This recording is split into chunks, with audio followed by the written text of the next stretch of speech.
Kali ini gue mau ceritain tentang hari yang berhubungan sama Hari Rebo Wekasan. Jadi kalau kalian belum tahu, Rebo Wekasan tuh dalam tanggalan Jawa adalah hari Rabu terakhir di bulan Safar. Nah, bulan Safar itu adalah bulan kedua dalam penanggalan tahun Hijriah Islam. Rebo Wekasan. Betul. Oke. Tapi kalau di tanggalan nggak ada Rebo Wekasan, tulisannya nggak ada, Nat? Nggak ada, Muy. Oh. Nah, jadi ini tuh kejadiannya tahun 2010. Berarti pas tahun 2010, Rebo Wekasan tuh ada di awal Februari. Jadi ada satu pasangan suami istri. Mereka pasangan muda yang baru nikah dan mutusin untuk pindah ke Jogja karena suaminya harus pindah kerja ke sana. Suami istri ini namanya Yadi sama Indah. Kira-kira umur mereka tuh 26 tahun. Karena mereka juga masih merintis, jadi mereka tuh nyari rumah yang bisa disewa dengan harga murah. Jadi dapatlah rumah tua apa adanya yang masih layak ditempatin. Rumahnya tingkat 2 lantai. Dan kamar tidur yang ditempatin mereka tuh di bawah deket ruang TV. Seminggu pertama mereka beresin rumah dulu nih, karena ada yang harus diganti furniturnya. Terus plafon juga ada yang bocor-bocor, jadi harus benerin. Setelah beres 1 minggu itu, akhirnya mereka bisa dengan nyaman nempatin rumah itu. Tempat kerja Yadi juga gak jauh dari rumah yang mereka sewa. Hari Senin Yadi mulai kerja dari jam 8 sampai 5 sore. Indah emang sengaja gak kerja selama pindah ke Jogja, karena dia mau jadi ibu rumah tangga aja. Sekalian mau explore Jogja dulu karena baru pindah ke sana kan mereka. Selama nunggu Yadi kerja, Indah tuh jalan-jalan keliling Jogja sendirian. Dia kulineran, nyari tempat-tempat yang menurut dia bisa kunjungin selama nunggu Yadi kerja. Sekitar jam 4 sore dia baru pulang ke rumah biar bisa pas sama jam pulangnya di kantor. Singkat cerita, besokannya hari Selasa, Indah mutusin untuk ke Taman Sari Jogja sendirian. Karena dia penasaran dan belum pernah kesana, jadi dia tuh wisata sendirian. Sepulang dari sana kira-kira jam 5 sore sampai rumah, Indah langsung mandi dan ganti baju. Gak lama Yadi tuh pulang. Terus pas Yadi pulang, gak tahu kenapa Indah tuh ngajakin Yadi mau keliling-keliling naik mobil buat lihat-lihat pemandangan. Karena Yadi juga kasihan takut mikir Indah kesepian, jadi sekitar jam 7 malam mereka keliling-keliling lah naik mobil berdua. Indah di situ seneng banget dan Yadi juga puas ngeliat Indah sesenang itu. Sekitar jam 11 malam mereka baru pulang nih ke rumah. Mereka berdua bersih-bersih. Dan gak lama Yadi ngajakin Indah untuk berhubungan suami istri sebelum mereka tidur. Akhirnya berhubungan lah mereka berdua. Pas udah sama-sama mau tidur, Indah tuh ngerasa kalau ada suara dari lantai 2, kayak suara gaduh gitu Moebi. Karena penasaran Indah mau ngecek, takutnya ada apa kan. Dia naik tangga. Pas dia sampai di atas, dia ngeliat sekitar tuh gak ada apa-apa.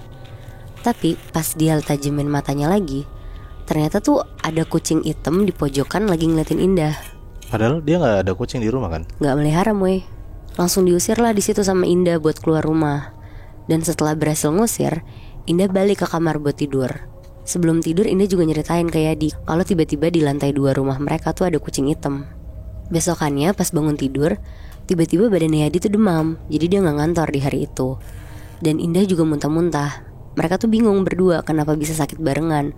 Tapi mereka mikir apa karena abis kecapean pindahan, atau salah makan, atau bisa juga karena abis jalan-jalan semalam itu kan.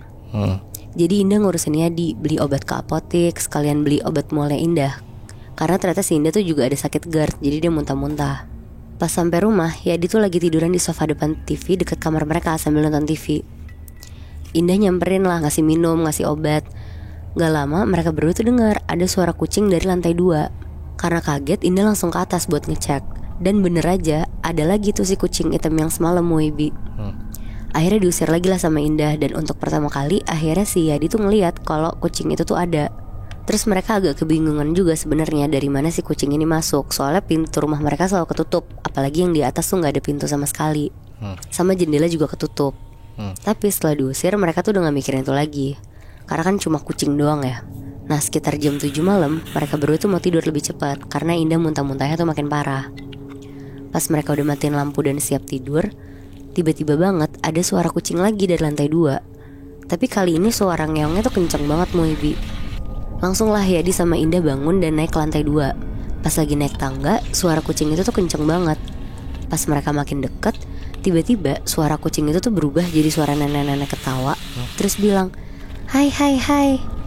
Larilah langsung mereka berdua ke dalam kamar. Yadi ngunci kamarnya. Tapi mereka lihat ada sosok nenek-nenek itu. Ngeliat Moy, soalnya mereka kan naik ke atas. Buset. Indah di situ takut banget dan nangis-nangis ke Yadi. Yadi juga bingung sebenarnya di situ tuh harus apa.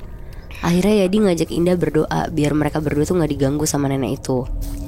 Tapi bukannya gangguannya berhenti, mereka berdua tuh malah denger suara panci dan yang lain tuh jatuh ke lantai kenceng banget.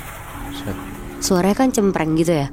Jadi kayak semua yang digantung di kitchen set mereka tuh jatuh tiba-tiba.